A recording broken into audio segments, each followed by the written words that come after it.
माता रंकणी जो है कि दुर्गा का एक रूप है। माँ रंकणी एक्चुअली यहाँ का निवासी नहीं थी, हम डिस्ट्रिक्ट के रहने वाले थे। रामचंद्र बलदेव यहाँ का राजा बने और राजा बनने के बाद वो घाटशिला में राज स्टेट लिया और घाटशिला में राजबाड़ी बनाया, अपना माता रानी जागृति दिखाया, हर मनोकामना पूरा होते किया, हर श्रद्धालुओं का मन का भक्ति बढ़ा।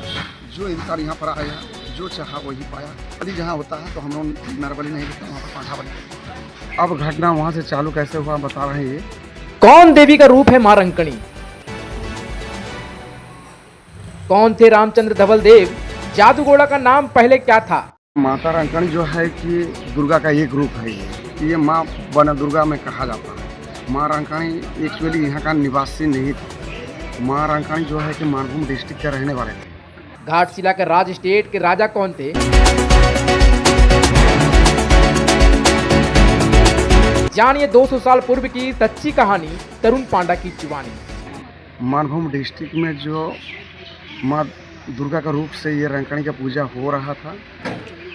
अब घटना वहाँ से चालू कैसे हुआ बता रहे हैं। ये गांव भर में वहाँ पर सब कोई मिल करके माँ का पूजा अर्चना करते थे, ये माँ रंकणी का। अब एक दिन वहाँ पर पंच बैठा कि माँ रंकणी का सेवा अर्चना करने के लिए सब कोई पहरा देते थे, पूजा अर्चना करते थे। और पंच में पारित हुआ कि बोले माँ रंकणी का पूजा अर्चना करने के लिए एक एक दिन का सब किसी का पाली किया जाए ताकि अच्छा रहेगा। अब वो वाला बात निर्णय हुआ। माँ को पूजा अर्चना करते करते सब घर घर का एक एक दिन करके सब कोई पूजा किया। लेकिन माँ रंकणी जो है ये 12 साल में एक युग होता है। एक युग में एक नरबली खाते थे वहाँ पर। जब वहाँ पर नरबली खाते थे तो वो वाला भी बात वहाँ पर डिस्कस हुआ कि जिसका बारी में पड़ेगा, जिसका दिन पड़ेगा, 12 साल कंप्लीट होगा, वो उसका नरबली का जुगाड़ करेगा, उसका जिम्मेवार कोई नहीं रहेंगे। तो ये वाला भी बात निर्णय हुआ, ठीक है। अब ऐसा करते 12 साल कंप्लीट हो गया। जिस दिन 12 साल कंप्लीट हो गया वो एक बूढ़ा ने एक पश्च पुत्र रखा हुआ था, ग्वाला लड़का। तो वो बूढ़ा ने बड़ी चिंता में पड़ा हुआ है कि आज हम लोग का 12 साल कंप्लीट हो गया, माता रानी को नरबली देना है, अब कहाँ से लाए। अब बूढ़ा जब चिंतन में पड़ा हुआ, उसका पश्च पुत्र जो है ग्वाला लड़का, वो उसका बाप से पूछ रहा है कि पिताजी क्या हुआ आपका आज, अब बहुत खामोश है। तो बूढ़ा ने बताया उसका बेटा को, देखो बाबू आज हम लोग का 12 साल कंप्लीट हो गया, माता रानी को हम लोग का नरबली देना है, अब कहाँ से जुगाड़ लाएँ, किसको दें। अब माँ को नरबली नहीं देने से ये पूरा बर्बाद कर देगा, हर जगह में अली गली मोहल्ला देश दुनिया को ख़त्म कर देगा। तो जिसके चलते आज माँ को हम लोग को नरबली देना है। तो वो समय लड़का बोल रहा है ये कौन सा बड़ा बात है, माँ तो जन्मदाता है, माँ तो पालनहार सृष्टि करता है, हम जाएंगे माँ को जगने के लिए, पहरा देने के लिए, और नरबली जब खोजेगा तो हम अपने समझ खड़ा हो जाएंगे। तो बूढ़ा बोलता बाबू देखो तुम नादान है, अभी तुमको कुछ जानकारी नहीं है, ये जो तुम हम बोल रहा ये तो माँ सब कुछ सुन रहा, अंतर्यामी है, माँ तो जानता ही है हम क्या बात कर रहे हैं नहीं कर रहे हैं। बोलता कोई बात नहीं, दीजिए ना हमको, माँ से कुछ शर्त रखेंगे। तो बोलता है माँ से क्या शर्त रखना तुम? तो बोलता लोहा का दातवन एक दीजिए, साल का दातवन एक दीजिए, और दुकान का चाना दीजिए, और लोहा का चाना हमको दीजिए, हम माँ से जा करके सत्य वचन करेंगे। बूढ़ा ने ला करके उसका बेटा को दिया और वही सामान ले करके मंदिर में प्रवेश हुआ। माँ को पहरा दे रहा, माँ को पहरा दे रहा। माँ को पहरा देते देते रात 12 बज गया।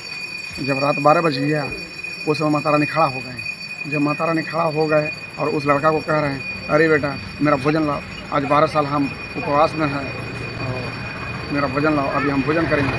तो उस समय लड़का माँ से शर्त रखा, बोलते माता जी देखिए आपका समय 80 भी पार हो चुका है, समय 80 भी पार हो चुका है, 12 बज के पार हो गया है, आपका तो दिन बार तिथि नक्षत्र पूरा पार हो चुका है, जिस समय पे आपको नरबली खाना था वो टाइम पार हो गया। ठीक है आपके लिए हम समझ से खड़े हैं, सामने खड़े हैं, लेकिन पहले तो मुंह धोइए, नाश्ता कीजिए, उसके बाद हमको खाइएगा। लेकिन ये शर्त है, देखिए हम चाना लाए हैं, हम और आप दोनों नाश्ता करेंगे, ये दातवन लाए हैं, हम दोनों ही दातवन करेंगे, पहले मुँह साफ करेंगे, जो जितना जल्दी नाश्ता करके ख़त्म करेगा वो उतना जल्दी खाएगा। ये मेरा शर्त तो वचन है। लड़का बोल रहा है तो माँ बोल रहा मंजूर है मेरा। तो माँ को दे दिया लोहा का चाना। माँ लोहा चाना खाते खाते उसका मुंह से ब्लीडिंग हो गया। वो होते होते उनका तो जब देरी हो गया और लड़का तो दुकान का चाना खा लिया पहले झटपट करके, और लड़का ने खड़ा हो गया उग्र मिजाज से, बोलता माता रानी आप तो हार गए हैं, देखिए मेरा चाना ख़त्म हो गया, आपका चाना अभी भी है, आपका मुँह से ब्लड निकल रहा है। हम तो आपको छोड़ेंगे नहीं। उस समय माता रानी को ये खाने के लिए लड़का, मारने पीटने के लिए तत्पर हो गया लड़का, तो उसी समय माता रानी अपना सिंहासन वहाँ से छोड़ दिया। वो मानभूम डिस्ट्रिक्ट से जब दौड़ाते यहाँ पर तक लाया, तो यहाँ पर एक धोबी ने कपड़ा धो रहा। उस धोबी का नाम था रामचंद्र धवल देव। ये नाला के किनारे में यहाँ पर कपड़ा धो रहा था। वहाँ पर आकर के माता रानी समा गई। समाने के बाद माता रानी ने उस धोबी को कहा कि आज हमको अगर बचा लेगा तुम, तो हम तुमको मुँह मांगा वरदान हम देंगे, और हमको कह देगा तो हम तेरा सत्यानाश कर देंगे।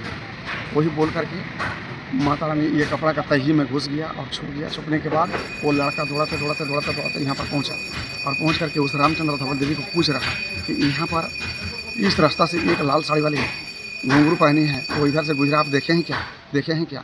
उस समय धोबी ने इशारा करा कि इसी जगह में है। तो लड़का कुछ समझ नहीं पाया।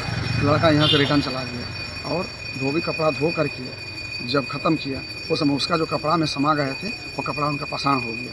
बाद बाकी जो हाथ में कपड़ा बचा था वो कपड़ा लेकर के रामचंद्र धवल देव जाड़ागोड़ा, ये जादूगोड़ा उस समय बना नहीं था, यूरेनियम माइंस नहीं बना था, पहले जाड़ागोड़ा था, ये जाड़ागोड़ा का नाम था। उसमें जा कर के वो रहने लगा। रामचंद्र धवल देव धोबी जो है उसमें बड़ी चिंतन किया, मेरा इतना कपड़ा बर्बाद हो गया, हम रोजी रोटी कैसे चलाएं, बाल बच्चा कैसे पाले, और इतना कपड़ा हम आदमी लोगों को कैसे हम रिटर्न दें। वही चिंता करते महारानी ने उसको सपना दिया कि जाओ, तुमको हम मुँह मांगा वरदान दे रहे हैं, आज से तुम यहाँ इस स्टेट का राजा बनेगा, तुम इस धलबुम का राजा बनेगा, बोल करके वो वरदान दिया। वो रामचंद्र धवल देव यहाँ का राजा बना, और राजा बनने के बाद वो घाटशिला में राज स्टेट लिया, और घाटशिला में राजबाड़ी बनाया, और वहाँ पर महारानी का मंदिर निर्माण किया। और महारानी यहाँ पर जो स्थान ले लिए थे, यहाँ पर छुप गए थे, वही महारानी हम उनका पूर्वज को सपना दिए कि हम यहाँ पर महारानी विराजमान है, आप लोगों का हम पूजा चाहते हैं हाथ से। उसी दिन से ये वाला आज 200 साल के पहले का घटना है, और ये महारानी उसी दिन से पूजा अर्चना चालू हुआ। उस दिन से होते दिन पर दिन अपना माता रानी जागृति दिखाया, हर मनोकामना पूरा होते गया, हर श्रद्धालुओं का मन का भक्ति बढ़ा, जो इंसान यहाँ पर आया जो चाहा वही पाया। ऐसे होते माता रानी का जागृति होने के बाद विकास होने चालू हुआ। आज दिन तक यहाँ पर वही महारानी का पूजा अर्चना चल रहा है।